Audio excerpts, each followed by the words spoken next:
Kaylee is currently a softball marketing manager at Rawlings Sporting Goods. She manages all of Fastpitch softball social media channels for Rawlings softball and Easton Fastpitch. You can also find her at softball events such as the Women's College World Series and the Little League Softball World Series. Talk about a cool career. She has a master's in sports management from Illinois State University and a bachelor's in sport business management from Maryville University. She's passionate about growing women's sports, which is why I'm so excited to have her share behind the scenes as well as her best advice. Kaylee, welcome to the Fearless Warrior podcast. Thank you. I'm so excited to be here.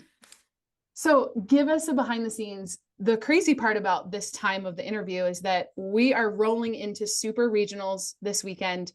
You get to work with so many amazing teams, amazing athletes. Give us a behind the scenes. What does your life look like right now as we record this at the end of May? Yeah, it's pretty crazy right now. I would say this is definitely our busy time of year. We have a couple of our huge bat launches at the same time as the World Series and the pro season kicking off and all the summer tournaments kicking off. It's really juggling a ton of things. Right now, I'm getting gifts ready for our colleges and coaches that potentially make it to the World Series. I'm getting all of our product ready for our huge booth setup at the World Series. We are making graphics for all the Gold Glove winners from the junior college level to the NCAA D1 level. We're preparing for the AUSL spring training. This is our first year. We're an official partner with them. So we are getting all of our pro players' products sent out. We're preparing for all the content we're going to film with them at spring training. We are building our schedule for all the summer events from the Sparkler tournament in Colorado to tournaments in Oklahoma City. There's no shortage of stuff going on right now, that's for sure. I can't even imagine. And you have a team around you, but you get to do a lot of this content and traveling and being there at the event. What would you have told your 10-year-old self or even your 16-year-old self? This is what I get to do for a living. What would she have said? Yeah.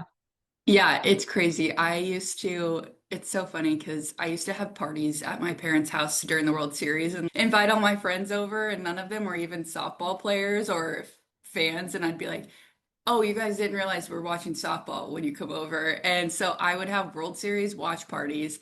And now, just a few years ago was my first time there, my first year working here. And still, every year I go, I get head to toe goosebumps, and it is the coolest thing in the world. So I guess I would just tell myself to stick with it, and your dreams are very much within reach. And you've had a cool career evolution. And we're doing this episode series on cool careers in sport because you played softball. Did you have any idea where did this all start? What was the first role that kind of sparked this for you? Yeah, so in high school, I knew I wanted a career in sports because that's what I loved and it was my passion. And it bounced so many different ways since then. It started in high school. I was doing sideline broadcasting for a local radio company. And then when I got to college, it transformed into I was in data analytics, I was in event marketing, I was in corporate sponsorship. I did all the different things. And then it was probably my senior year when I got my internship with Rawlings that I started to form in my brain. Maybe I could get back into softball. And I was actually just a general marketing intern. And I noticed that nobody was doing the social media for the softball channel at Rawlings. And I was like, hey, I'd love to help out with that. Which looking back is crazy that they let an intern do that. But that was my first taste of social media, was just offering to help out. And then I went to grad school for 2 years. And that's when I really dove into photography and content creation and graphics and all of that stuff. Yeah, it really wasn't even that long ago that I got my first taste of the softball world. But I want to point out something that you said, and this has become a recurring theme in this series, is offering to help out with no incentive of I'm going to get this out of it or I'm going to get paid more. It was just, and maybe you did eventually, but it was one of those opportunities for you where you saw a gap and you said, hey, I'd like to give this a go. And that's been a really cool theme of everyone's career story that has shared so far. What's your Yeah, advice absolutely. for that? Yeah. And we have a lot of interns that work with us here, and I tell them that all the time is do more than what you're asked of.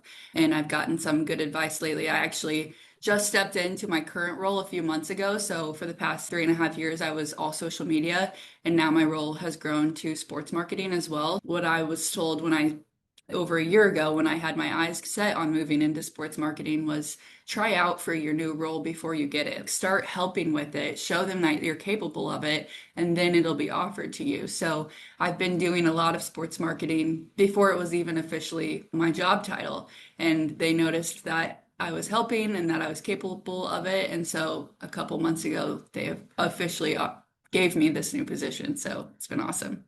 Congrats. It's been so cool. And without even meeting you, following these brands and seeing the evolution of even on the Easton side, you can definitely tell that there's a brand persona. And for the non-marketing nerds out there, watching you develop the brand identity, the best example I can think of is when social media started to become more than just the brand. The example I love using is Wendy's.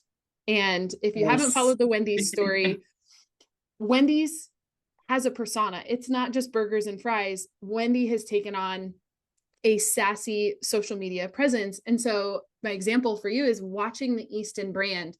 There is a feeling, and even the Rawlings brand, there is a feeling when you land on the social media, it's like you're interacting with a person. You're dropping really cool merch, really cool bats, and it's curated in a way that this Easton girl it's a persona.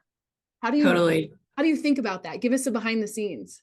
Yeah, I think it's so helpful that I have a huge background in softball, and I have coached softball the past couple years, and I'm always around the girls, so they're keeping me young too. I know the lingo and all the cool things, yes, because of the girls, but it totally is building a voice and a personality behind the brand. Because funny enough, like when I was an intern here, I was like, I don't know if I want to work full time for Rawlings. It's boring. It's just gloves and bats. It's not that exciting, but it is bringing it to life, using our pro players, using our colleges. Those girls are the face of softball. So using Maya Brady and Nigeria Kennedy to our advantage. So it's a lot of that, but yeah, just making Easton is the cool softball girl vibe. That's our page. Rawlings is the loving softball girl vibe. And just trying to keep everything on that page aligned with that, whether it's the posts or interacting with the girls in the comments, all of it. So this is bold and at risk of offending your upper management. Is it male dominated? 100%. Yeah. So here's my thought on that.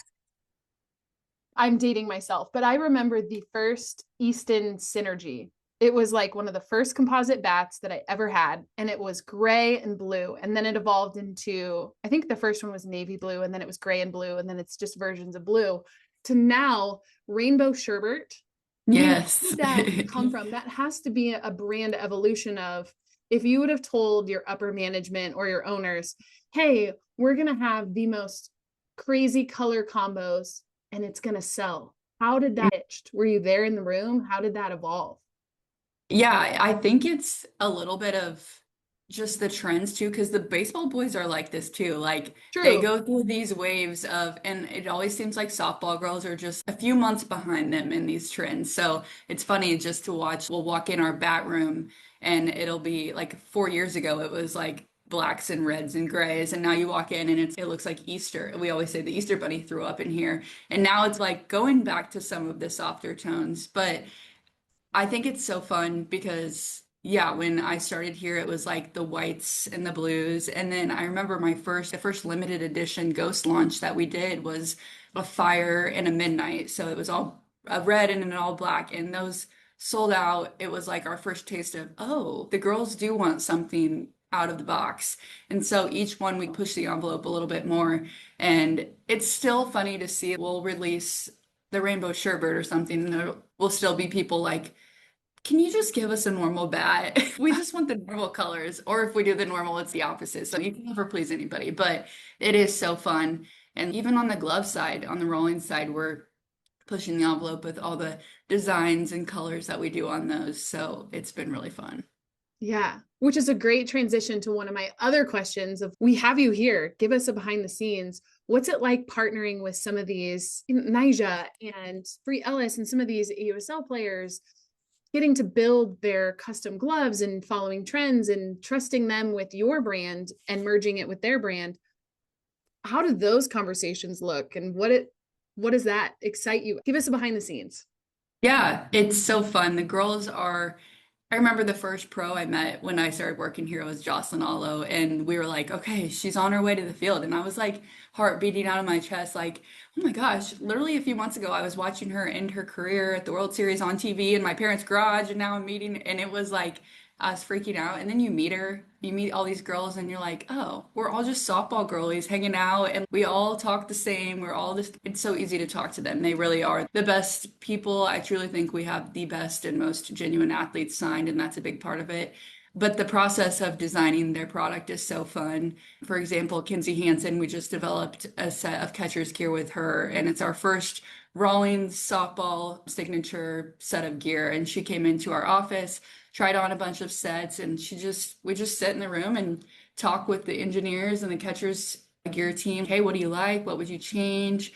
And it's so fun. I'm sitting there filming it, but also in awe of what all of these amazing engineers do. But that's just one example. And Jocelyn, we've made some signature bats with her, and it's really fun to work in like all of their personal touches. You know, Oh, Jocelyn yeah. has all the Hawaiian touches to Correct. it. Kenzie has the dog and the canine stuff on it. It's really fun to work with them and see both of the athletes' brands and our brands come together. And I think it goes back to the really cool point of how much the game has grown, even in the past 2 years or 5 years. Totally. And then we could even get into the non-marketing side of the technology. Exit velo. We weren't Yeah. tracking our exit velos. We just had our composite bat. That was like the new thing. I don't know Yeah. if you ever hit with an aluminum bat, but if you had a composite bat, people paid attention because it was that new Yeah. wave. It was a different sound. So the Oh, growth of yeah. the game.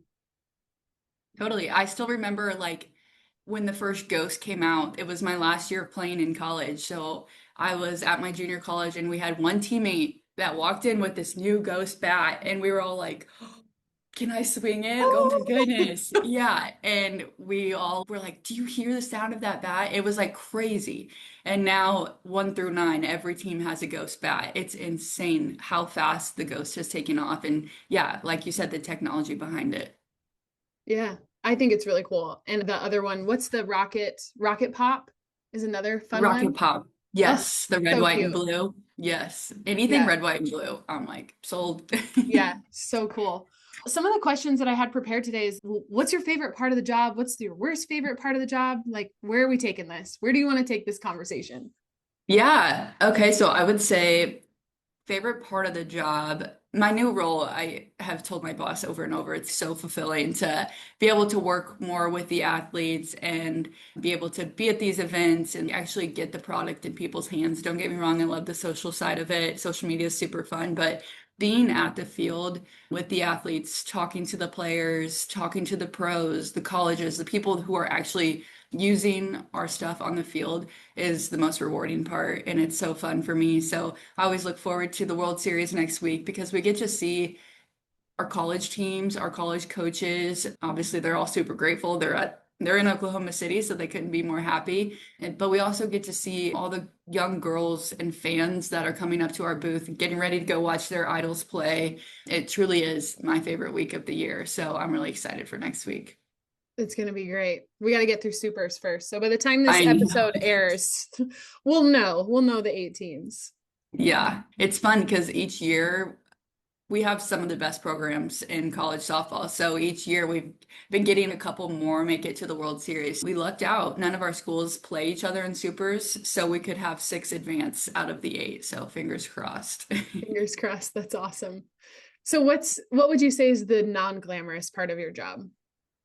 Yeah, I would say I'm sure a lot of people say the desk work. So a lot of back and forth and ordering product. That's what a lot of people don't see is getting these teams the product that they need, the right bat sizes. It can be a bat order. I just submitted a bat order for the AUSL of 50 bats and going through and manually typing, okay, this size, this bat, here's the item number, triple checking the addresses and the players and all of that stuff. But it's super important work. And then on the social side, some of the not fun stuff I would say is the hours of editing photos and organizing photos, but also that stuff is so important because we have partners that rely on our photos to market our players and our brands. So making sure that everybody gets the content that they need so they can support us also.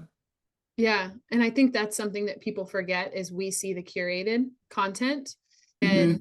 you don't see the editing and the thousands of photos or even the cross Yes. collaborations of trying to figure out the user generated content of every college team has their own social media and it's a constant collaboration, which again, with the evolution of social media and technology, the collaboration posts and just NIL and I'm sure it gets Yeah.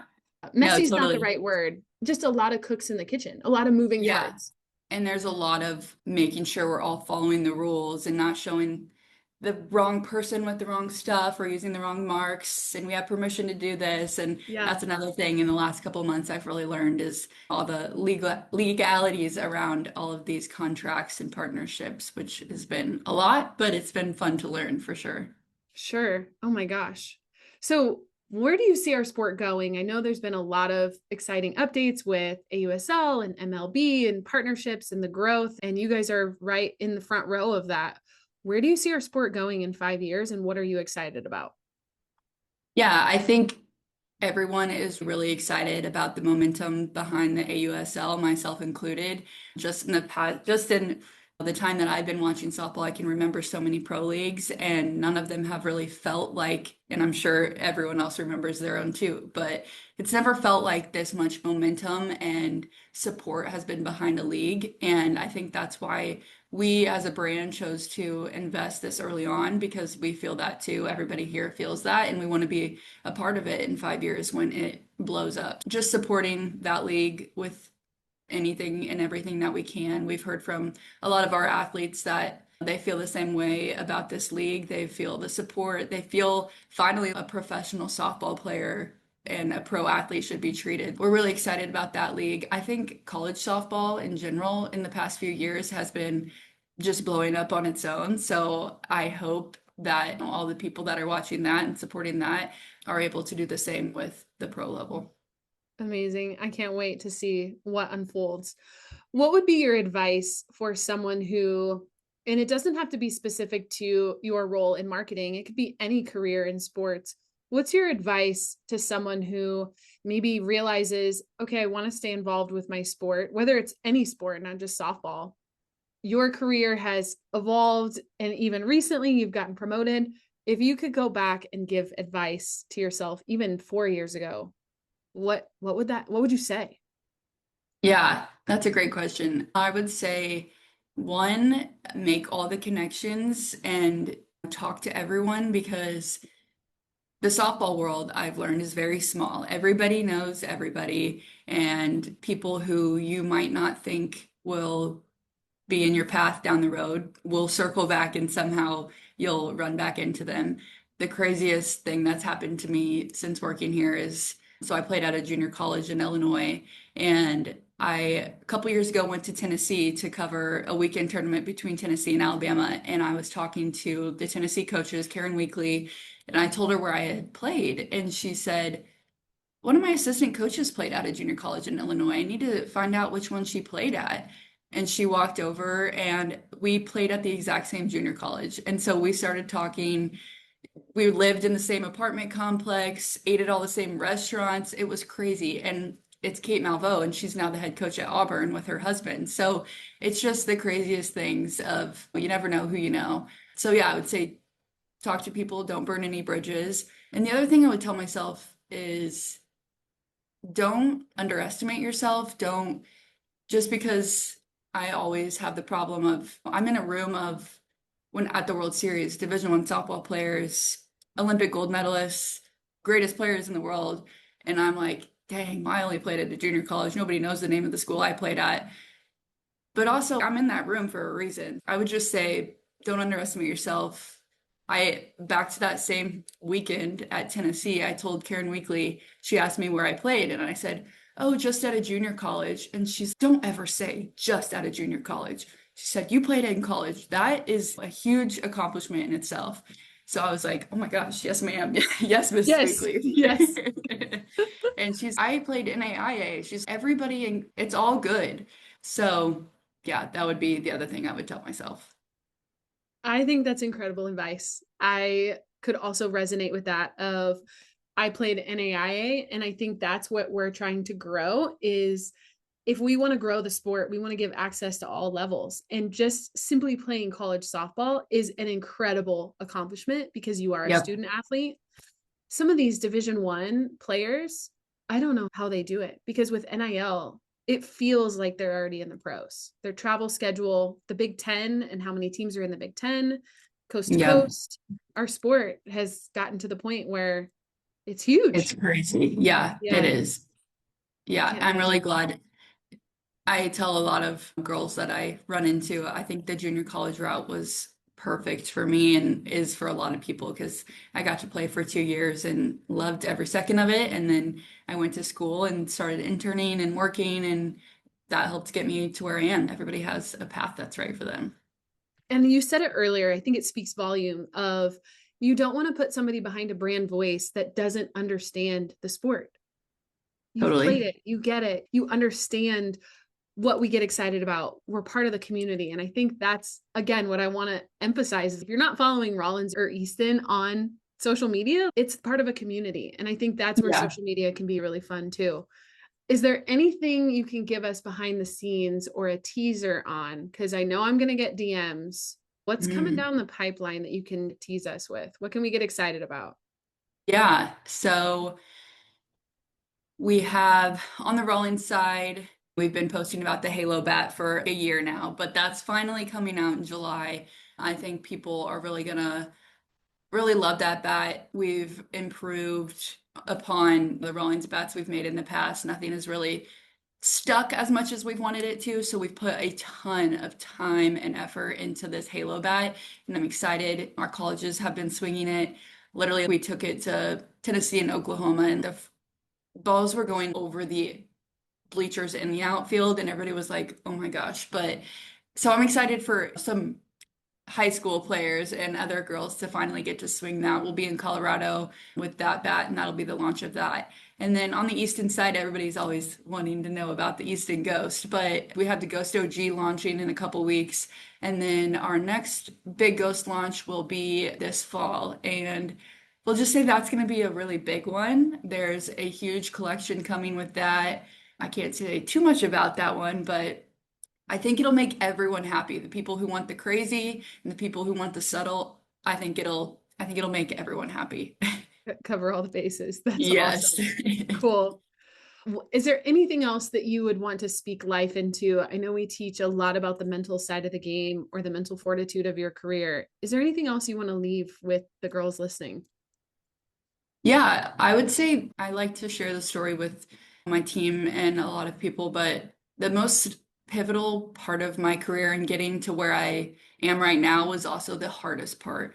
And I think that's important for everybody because you don't grow when you're not uncomfortable. And that came for me when I was in college. I was a junior. I had just stopped playing softball. It was my first year of my life not playing softball. I had transferred to Maryville University in St. Louis, so I was a couple hours from home. Didn't know anybody. My teammates were always my friends, so I'm like, how do I make friends at this school? I don't know what I'm doing here. But I had came to Maryville because they had a really good sports business program, and I knew that's what I wanted to do. I had a lot of my family gave me a lot of support, encouraged me to stick with it. It was some really hard months of not knowing if I was gonna stick it out or what was gonna come of it, but I am so glad that I did. It led me to my internship at Rawlings, which led me to my job now at Rawlings. And so if I wouldn't have stuck out that really tough year, I definitely would not be where I am. So I always tell people the growth is really painful, but without that, I wouldn't be where I am. Yeah, you have to make it on the other side. The only way is through. Exactly. So good. Kaylee, this has been amazing. I can't wait to follow the brands even more, knowing behind the scenes and Yes. for this to be in the hands of all of our listeners. But we'll hope to see you if you're at the College World Series. Yep. Where can people find you? The Easton tent? Yes, Will it be in the yes, Easton there tent will be a and giant Easton Rawlings tent right where everybody walks into the stadium. We're right up front. You can't miss us. We're going to have a huge group of women leading the charge this year. It's going to be so fun. So come see us. We'll have all the bats to swing. We'll have some giveaways, all that fun stuff. amazing. Can't wait. All right. Kaylee, thank you for your time today. This has been awesome. So fun. Yes, thank you for having me.